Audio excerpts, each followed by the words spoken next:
Bienvenue sur le C2 Podcast, le podcast du C2RP Carrefour des Hauts-de-France. Le C2 Podcast qui vous permet de passer un moment en compagnie d'un expert ou bien d'acteurs du terrain pour partager avec eux leur vision, leurs pratiques professionnelles ou encore leurs projets. Son principal objectif consiste à rapprocher les acteurs du monde de l'orientation, de la formation et de l'emploi.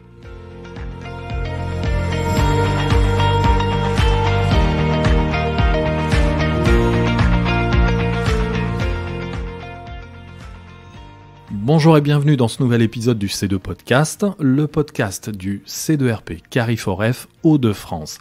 Un épisode au cours duquel nous allons nous intéresser à un acteur et à son action sur le territoire. Cet acteur, c'est Transition Pro, acteur clé de la mutation du marché du travail dans la région, donc en Hauts-de-France. Pour cela, j'ai le plaisir de recevoir Charlotte Sauvage, qui est responsable développement innovation. Bonjour Charlotte. Bonjour. Et merci d'être présente aujourd'hui. Charlotte, pour bien commencer, peut-on faire un tout petit peu plus connaissance, si vous voulez bien vous présenter un petit peu ? Bonjour, je suis donc effectivement chargée de développement innovation chez Transition Pro Hauts-de-France. Ça consiste en quoi ? Alors, le service développement innovation, le pôle développement innovation a été créé, est nouvellement créé. On l'a créé en janvier. L'idée est effectivement d'outiller l'association paritaire qu'est Transition Pro dans le développement et l'innovation sur le territoire au service de l'emploi, au service de la reconversion professionnelle et des acteurs du territoire, salariés et des entreprises. On vient d'entendre effectivement le nom de Transition Pro. Est-ce qu'on peut avoir une petite présentation un tout petit peu plus étendue de ce qu'est Transition Pro ? Bien sûr, avec plaisir. Transition Pro, on est une association paritaire agréée par l'État. On est piloté et orchestré par des partenaires sociaux. En Hauts-de-France, on est accompagné et piloté par deux coprésidents, Laurent Gibello du MEDEF et Christophe Courquin de la CFDT, qui se disent coprésidents puisqu'ils travaillent vraiment main dans la main au service de l'association, avec pour objectif de porter les sujets de la reconversion professionnelle, de l'accompagnement des salariés à changer de métier. L'objectif de l'association, c'est vraiment de pouvoir répondre aux enjeux du territoire en termes de compétences et de notamment financer les projets des salariés en termes de reconversion, mais pas que. Mais pas que, absolument. Transition Pro a plusieurs missions. Est-ce qu'on peut revenir sur celle-ci ? Oui, la première mission, j'en ai parlé, c'est effectivement financer les projets de transition professionnelle des salariés. Le PTP, qu'on appelle couramment dans notre jargon, qui est l'ex-CIF, pour resituer aussi auprès de nos auditeurs. Donc ça, c'est notre mission première, mais c'est pas la seule, c'est la mission centrale. La création des transitions pro est née de la loi à venir de 2018, qui a installé les transitions pro au niveau national, avec des associations régionales qui sont coordonnées par un réseau qui s'appelle CertifPro au niveau national et qui est l'interlocuteur de la DGEFP, de France Compétences, qui sont nos tutelles, et qui, CertifPro, est chargé de coordonner les 18 transitions pro que nous sommes sur les territoires. Pour cette mission de financement de projets, c'est une mission centrale, mais les autres missions qui sont données par la loi, c'est vraiment d'analyser, d'anticiper les besoins sur le territoire, de pouvoir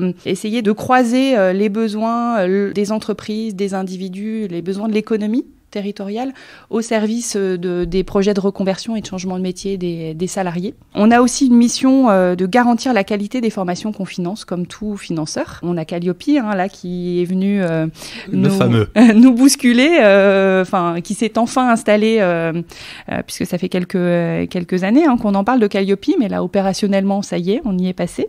Après la qualité de la formation, on a effectivement un gros enjeu et une grosse mission qui est de développer les partenariats avec l'ensemble des acteurs de l'emploi, de la région et des territoires. Le C2RP, évidemment, en fait partie.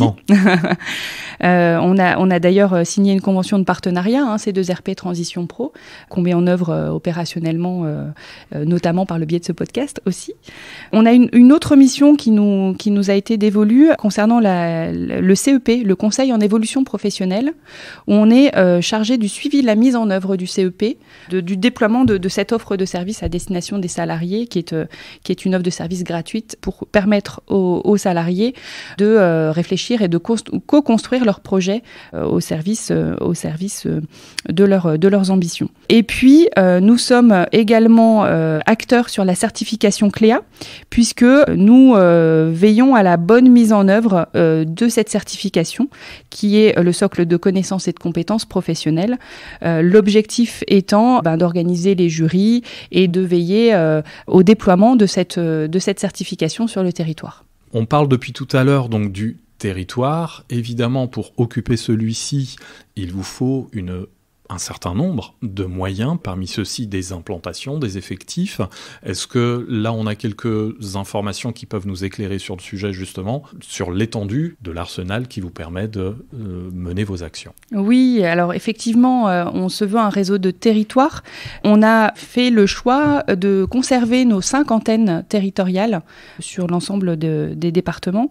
On a une antenne sur le littoral à Saint-Omer, on a une antenne sur l'île Métropole, on en a une à Valenciennes, une à Arras et une dernière à Amiens. Sur ces antennes-là, notre objectif, c'est évidemment de gérer les 5 dispositifs qu'on va certainement évoquer ensemble tout à l'heure. Mais c'est aussi notre ambition et notre feuille de route sur 2022, c'est de devenir une association de mission. Enfin, c'est d'incarner une association de mission qui finance le développement des compétences au service de l'emploi et de l'économie des territoires. L'ingénierie, l'innovation et le développement a toute sa place dans ce changement de paradigme. L'objectif étant d'outiller chacun des territoires avec une équipe de chargés de développement que je pilote et que j'anime au quotidien, qui a pour objectif d'aller au-devant des acteurs, de représenter notre association, de représenter les dispositifs qu'on gère, et aussi de faire du lien, d'être un ensemblier entre les différents acteurs pour répondre à des besoins, que ce soit des besoins d'individus ou des besoins d'entreprises. Et j'imagine, et on en a parlé, je viens d'entendre déjà 2 ou 3 fois le terme, l'expression, et on a entendu tout à l'heure également parler du PTP, oui, si j'ai bien entendu, de CLEA également. Là aussi, donc on commence à faire appel aux dispositifs. Je viens d'entendre également qu'il y en avait 5. Est-ce qu'on peut parcourir ces différents dispositifs? Oui, bien sûr.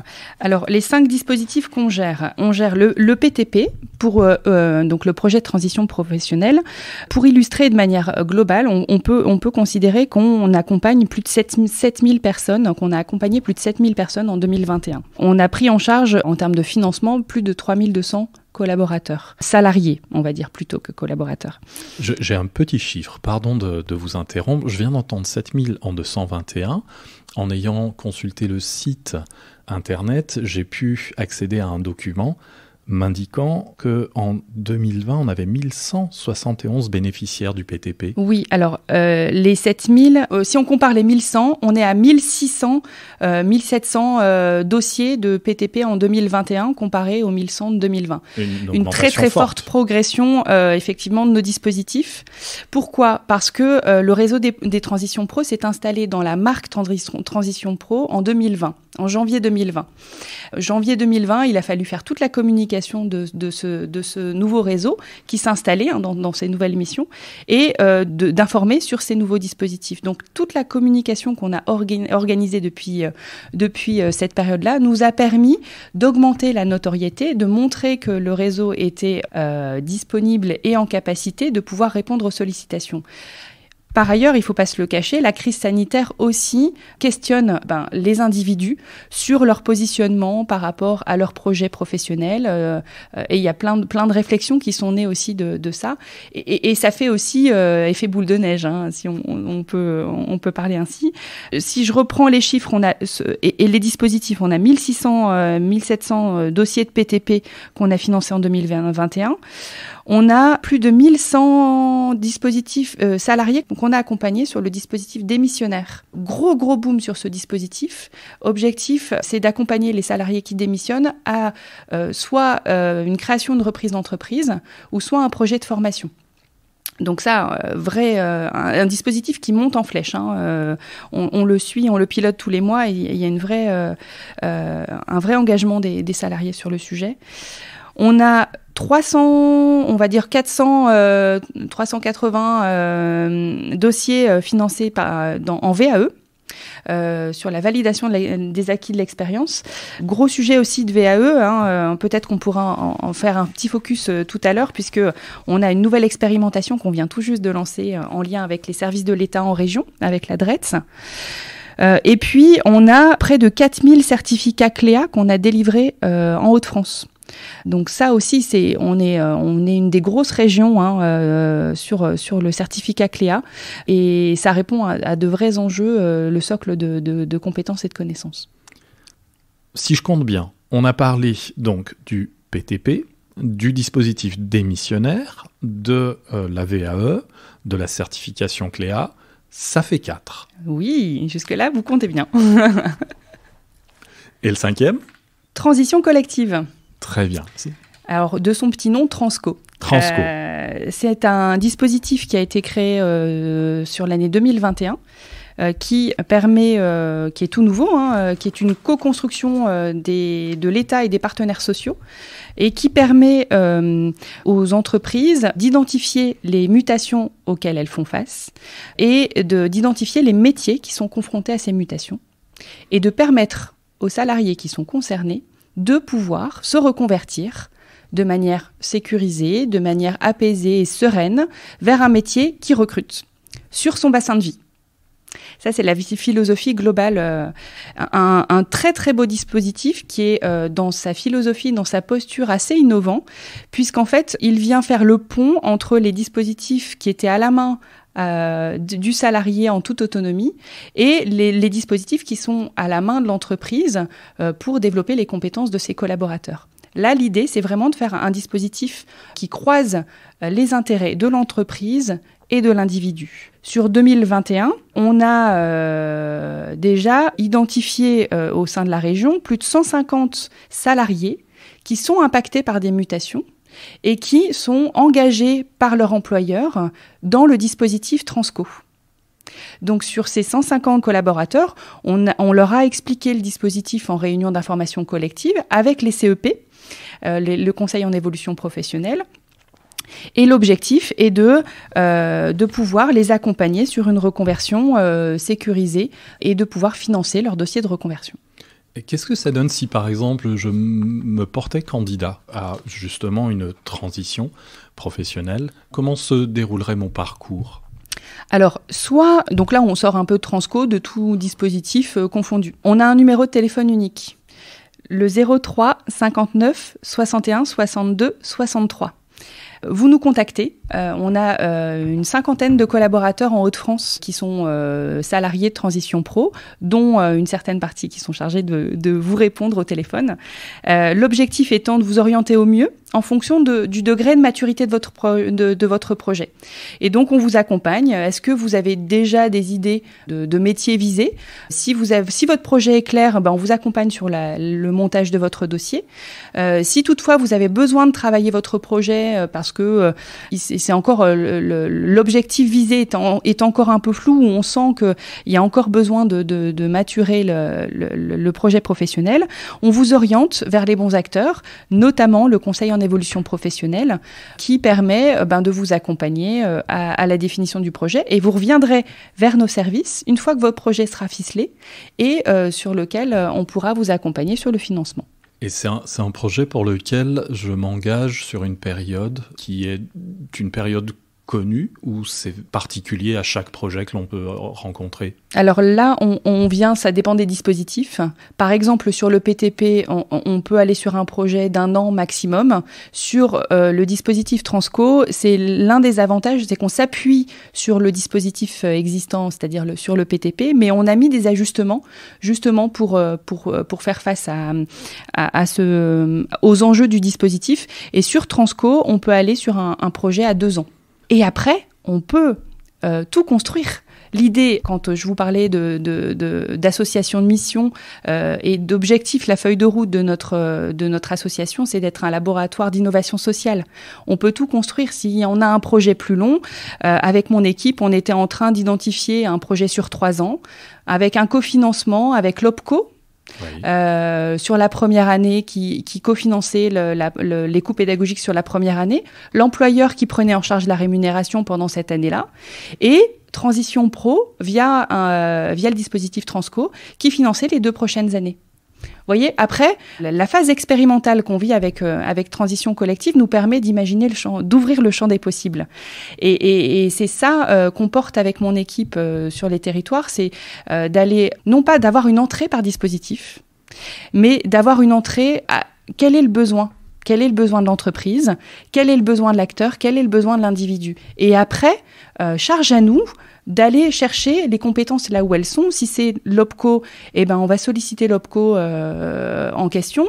Si c'est le CEP, on va solliciter le CEP. Voilà. Et on va essayer de mobiliser l'ensemble des acteurs emploi-formation pour pouvoir répondre aux besoins. Est-ce qu'on a quelques indicateurs, par exemple, concernant les différents publics? On a bien compris qu'il s'agissait de populations salariées qui étaient concernées. Est-ce que l'on a des indicateurs sur peut-être la vue et la perception que je propose est peut-être trop limitative, ou peut-être cela ne fait pas l'objet d'indicateurs très spécifiques, mais sur les métiers d'origine et les métiers de destination, par exemple? Merci pour cette question. Effectivement, alors parler d'indicateurs, c'est toujours. J'ai pas préparé ma copie, excusez-moi. Des tendances, hein. Oui, en fait, l'idée, c'est de servir les métiers porteurs, les métiers qui sont en tension. On entend parler en ce moment des tensions de recrutement. Toutes les entreprises nous parlent de cette tension actuelle qui se révèle de plus en plus. L'objectif est de pouvoir servir les besoins en compétences du territoire, en développement et en économie du territoire, pour s'orienter vers ces métiers porteurs et pour alimenter les entreprises et avoir des projets de reconversion qui soient utiles au développement du territoire, au développement de l'économie du territoire. On a passé quelques minutes à évoquer vos différentes actions auprès des salariés, mais vous intervenez également auprès des entreprises. Oui. Et là, vos actions peuvent être identifiées de quelle façon ?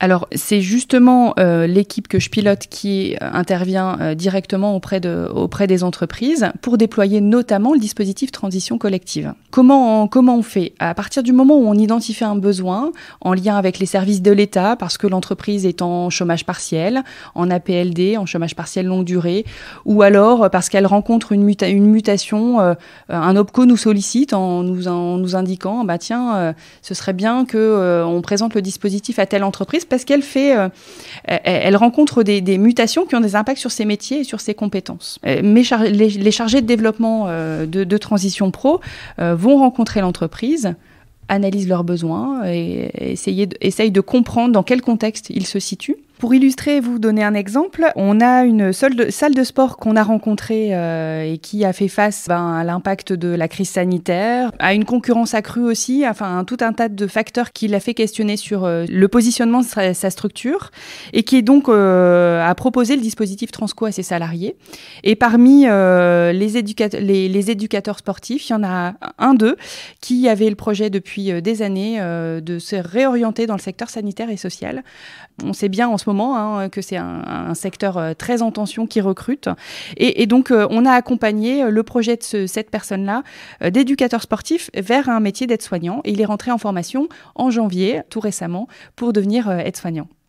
Donc voilà, c'est un exemple parmi tant d'autres. Évidemment, on a plein d'entreprises qui s'engagent dans le dispositif et sur des métiers qui sont complètement différents en fonction des différents facteurs de mutation qu'elles rencontrent. Et puis ça va se concrétiser ou pas en des projets de reconversion, de mutation de salariés, mais en tout cas, ça met le salarié en dynamique de changement et en écoute des métiers qui recrutent sur son bassin de vie. Le dispositif Transco se situe aussi dans un contexte de négociation sociale. L'idée aussi est d'accompagner l'entreprise dans un dialogue social qui soit constructif, parce que on identifie un métier qui est en mutation, qui est en évolution. Encore faut-il ensuite que le collaborateur en ait conscience et que par la suite, il décide ou non de s'engager dans un projet de changement de vie et de changement de métier. Donc on engage aussi le dialogue social dans l'entreprise. On intervient en CSE auprès des entreprises et puis l'objectif c'est d'accompagner les projets des individus puisque ne rentreront dans la démarche que les salariés qui sont volontaires et qui ont envie de changer de métier et qui souhaitent être accompagnés sur le sujet. Et donc on les accompagne jusqu'au montage de leur dossier. On s'approche progressivement du terme du podcast. Est-ce que pour conclure, on peut prendre un exemple d'expérimentation? Tout à l'heure, en échangeant, on a évoqué en particulier un projet très récent qui est, si je ne dis pas de bêtises, donc celui de la VAE. Est-ce qu'on peut développer ça en quelques instants? Oui, c'est notre actualité brûlante. C'est parfait. On a, avec le soutien des services de l'État, on s'est engagé pour continuer le financement de la VAE sur ce début de l'année. L'objectif étant pour nous de financer des projets de VAE qui soient utiles, rapides et au service d'un projet de changement de métier.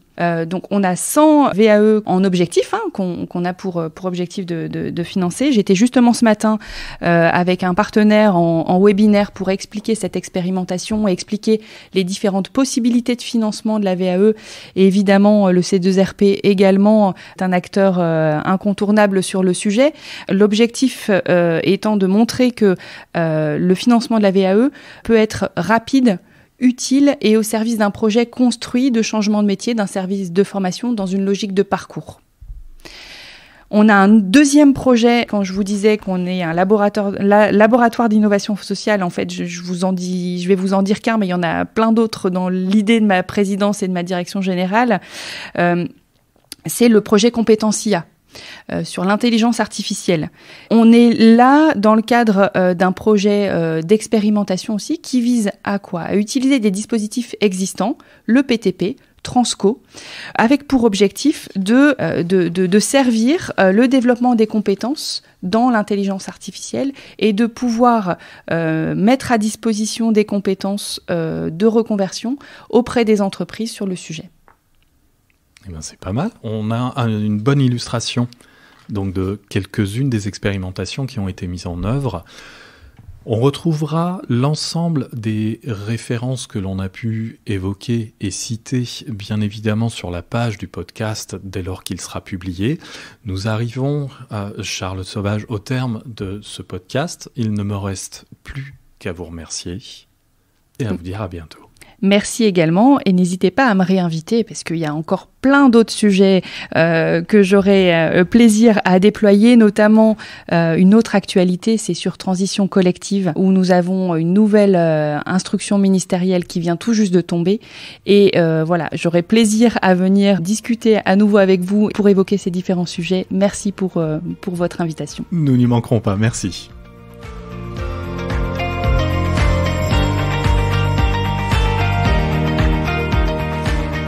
Merci de votre écoute. Si vous avez apprécié cet épisode du C2 Podcast, n'hésitez pas à le partager avec vos collègues ou avec toute personne pour laquelle il sera intéressant et utile. Laissez-nous librement un commentaire, posez-nous vos questions sur le sujet traité par le podcast ou encore faites-nous part de vos idées pour un prochain C2 Podcast. Et pour ne rien manquer de notre programmation, abonnez-vous au C2 Podcast sur vos plateformes préférées, Apple Podcast, Deezer, Spotify. Vous ne manquerez aucun épisode.